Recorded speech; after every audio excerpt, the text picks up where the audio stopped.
Salut à tous, aujourd'hui nous allons parler d'épargne, surtout l'épargne retraite quand vous êtes en budgétisation ou bien que vous souhaitez épargner.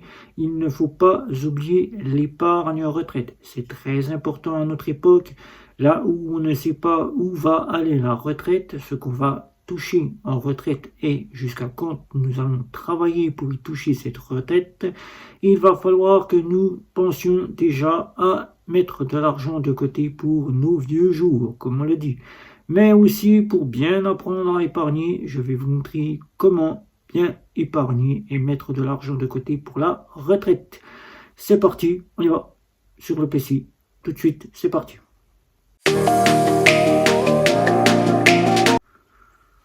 Bonjour à tous et bienvenue sur GC Compare. On se retrouve pour voir un petit peu l'épargne, comment bien épargner et mettre de l'argent de côté pour sa retraite. C'est très important l'épargne, on ne vous le dira jamais assez car l'épargne, ça peut sauver la mise pour de l'argent qu'on a besoin tout de suite ou bien de l'argent si on souhaite s'acheter un bien ou qu'on souhaite faire en sorte de mettre de l'argent de côté pour les études de nos enfants ou bien s'acheter une nouvelle voiture. On a de l'argent de côté, on peut se dire c'est bon, je peux faire ce que j'ai envie de faire, que si on n'a pas d'argent de côté, ben là c'est peine perdue. Il faut savoir que quand on a un budget, on s'y tient, on se met à épargner tout de suite avant de penser au budget. On se prémunit de l'argent de côté, on se paye et ensuite on passe à la suite. C'est pareil, quand on veut épargner, on pense tout de suite à épargner et ensuite on peut faire les choses de la vie.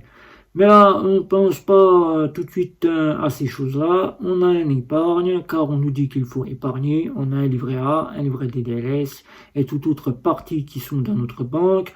On y place ce qu'on a envie d'y placer et au final, on s'aperçoit qu'on n'a pas beaucoup d'épargne pour faire en sorte d'avoir de l'argent de côté. Eh bien, comment faire en sorte de se récupérer de l'argent? C'est ce que nous allons voir et mettre de l'argent de côté pour la retraite. C'est parti, on se retrouve sur le PC. Donc, nous voici sur le PC pour voir l'épargne, comment bien préparer ses épargnes. Et il faut savoir que nous allons aussi parler ici d'épargne retraite. Quand on a une budgétisation ou bien qu'on veut épargner et qu'on veut vraiment se mettre de l'argent de côté, il faut préparer son épargne. Il ne faut pas simplement se dire je place ce que j'ai envie d'y placer, même si c'est une bonne solution. Au final, on va se dire tout simplement, eh ben, j'ai pas beaucoup d'épargne car je mets ce que je peux mettre. Eh ben, il faut préparer et ça, on le prépare quand on veut un épargne avec un petit peu d'argent bien fourni dans ses livrets d'épargne. Eh ben, ça se prépare à travers notre revenu. Le revenu ici, un budget d'épargne pour la retraite, comme je l'ai mis ici, mais aussi bien pour les revenus. Voilà. Ça se prépare sur notre salaire, notre prestation sociale et notre chômage. Car même un prestataire social qui veut épargner et qui se dit je ne peux pas épargner, il peut épargner. Et là, moi, je connais la situation de certains qui me diront, moi, j'épargne 50, 20, 30. Moi, je dis maintenant, le 50-20-30, c'est il y a 5 ans, quand on avait de très bons passages en salaire, auquel on pouvait encore utiliser le 50-20-30. Maintenant, avec ce qu'il se passe, l'inflation, la partie de la crise sanitaire qui nous est tombée dessus et autres, l'argent, il y en a de moins en moins dans notre portefeuille. J'ai donc fait un petit test pour vous faire cela à travers le 60-40. Pourquoi j'ai choisi 60-40? Car quand on a un salaire entre 1300 à 2500, 3000 euros, il faut mieux avoir de l'argent du quotidien pour pouvoir payer ses factures et sa nourriture que de penser qu'à l'épargne et à autre chose. Donc là, 60%, car toute la vie augmente, on a de moins en moins d'argent, alors pour s'en récupérer, le 60, pour ces personnes-là, ça se calculera pour se mettre de l'argent de côté. Et pour tout ce qui est prestataire social, moi je dirais que eux, ils ont besoin de plus, encore plus que vous, quand vous êtes avec un bon salaire, quand vous êtes avec un salaire smicard.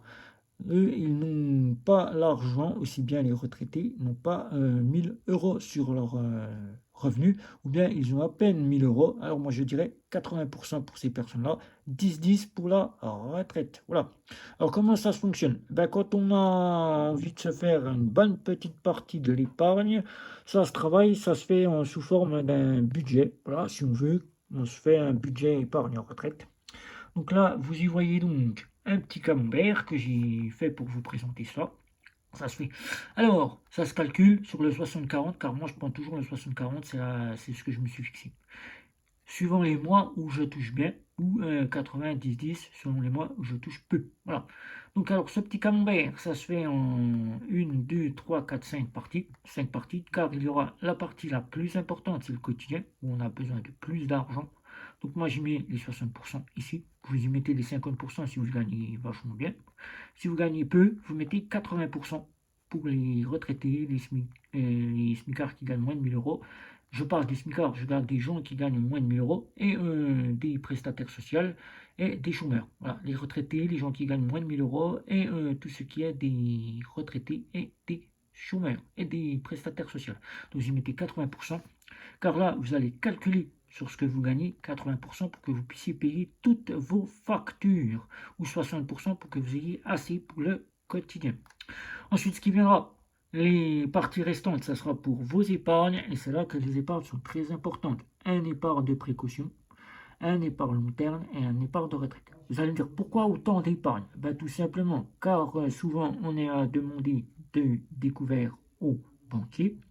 Et c'est pour cela qu'on dit qu'il nous faut toujours un épargne de précaution. Comme ça, l'épargne de précaution, c'est un peu notre découvert, auquel on n'a pas besoin d'aller demander un découvert au banquier. On a des sous-sous de côté et on peut piocher dedans pour une facture qui arrive de suite, une facture de la voiture auquel on doit payer les réparations, ou bien de l'essence parce qu'on va bosser, on n'a plus d'argent sur le compte. Là, on a cet argent de côté, on ne va pas piocher dans un découvert et ça nous évite le hors découvert et la spirale de ne pouvoir rembourser. L'épargne à long terme, ça c'est pour vous acheter un bien. C'est ce que nous faisons actuellement dans le livret d'épargne, livret A, livret DDLS ou livret PEP. C'est pour vous acheter un bien, financer les études de vos enfants ou vous acheter une nouvelle voiture ou toute autre partie, vos vacances, etc. etc. C'est ce que nous faisons avec les livrets d'épargne actuels. Et la retraite, c'est ce qui est le plus important et il faut commencer dès le plus jeune âge, de commencer pour la retraite. Je dirais dès la vie active, on commence pour la retraite à mettre de l'argent de côté. C'est très important. Pour calculer tout ça, c'est très simple. Quand on a un plan, on s'y tient, on fait un plan épargne pour avoir de l'épargne constant. On va calculer sur la partie du pourcentage. Sur la partie du pourcentage, vous prenez les 2500 euros de votre salaire, si vous avez cela. Vous calculez sur 60%, vous faites multiplier par 60, ce qui vous donnera ce que vous devrez avoir pour la vie quotidienne. Ne pas aller au-delà de la vie quotidienne en 1500 euros. Et ce qui restera des 1500 euros, il vous restera 1000 euros pour faire le reste. 6000 euros, vous allez devoir les partager dans les parties restantes. Vous allez avoir 4 parties, car là, nous allons passer au loisir, car souvent, certains disent, ah ben moi, je mets ce que je peux, je mets ce que je veux sur mon livret d'épargne, et puis j'aurai ce que j'ai sur mon livret d'épargne. Non, il faut toujours travailler comme ça on a un épargne plus constant. Et à la retraite, on n'a pas à se dire, ah ben si j'avais su, j'aurais épargné plus, ou bien j'aurais épargné. On va faire quasiment la part en 4, en 4.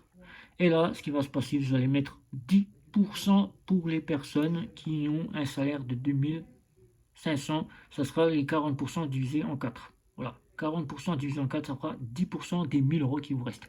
Ça sera pareil pour les personnes qui n'ont pas un très bon salaire, qui n'ont pas une prestation sociale qui atteint les 1000 euros, ou qui n'ont pas une retraite qui dépasse les 1000 euros. Vous allez faire 10-10, mais sauf que là, au lieu de mettre 10-10 partout, vous allez mettre 5% ici pour vos épargnes, ça sera 5% ici. Voilà. Vous allez mettre 2,5, 2,5, et vous allez en remettre ici 2,5 et 2,5. Voilà, comme ça vous aurez une épargne constante pour vos parties ici. Voilà, 2,5 partout. Voilà, ça sera divisé en 10-10. Voilà, 10-10, 5 et 5. Ça fera 5 et 5, 10. Voilà, ça fera 2, 5 partout. Voilà, après avoir calculé ici. Voilà, donc je vous ai montré ici comment faire un bon plan d'épargne pour se récupérer cela. Mais quelle solution quand on est dans une banque traditionnelle classique? Eh bien, il suffit simplement de vous ouvrir un livret d'épargne, livret A, et puis d'aller trouver une solution qui peut être à côté. Donc des livrets comme par exemple des néobanques qui proposent des masterships ou bien des livrets d'épargne Revolut pour avoir un livret d'épargne supplémentaire, car dans une banque nous n'avons le droit qu'à un seul livret d'épargne et un livret d'épargne plan épargne logement ou bien épargne retraite, mais on n'a pas droit à plusieurs livrets d'épargne. Dans les banques en ligne, vous pouvez avoir deux livrets d'épargne, soit un livret d'épargne qui se fait maintenant, livret Bourse au Plus, livret Before Bank, livret Hello Bank et un livret A si vous le souhaitez. Et ensuite avoir vos livrets d'épargne pour la retraite. Dans une néobanque, et bien là, ça sera plus compliqué car il faudra quasiment trouver la solution qui vous apporte de l'épargne. Il n'y en a pas beaucoup. Il y a Revolut et il y a directement Bank qui propose de l'épargne et ainsi que N26. Alors, si vous avez la possibilité d'ouvrir plusieurs sous-comptes épargne ou plusieurs livrets d'épargne, faites-en 3 comme il est indiqué ici et placez-y comme je vous ai présenté ici. Donc, si vous avez des questions, n'hésitez pas. Un petit like, c'est là. Un petit abonnement, c'est là.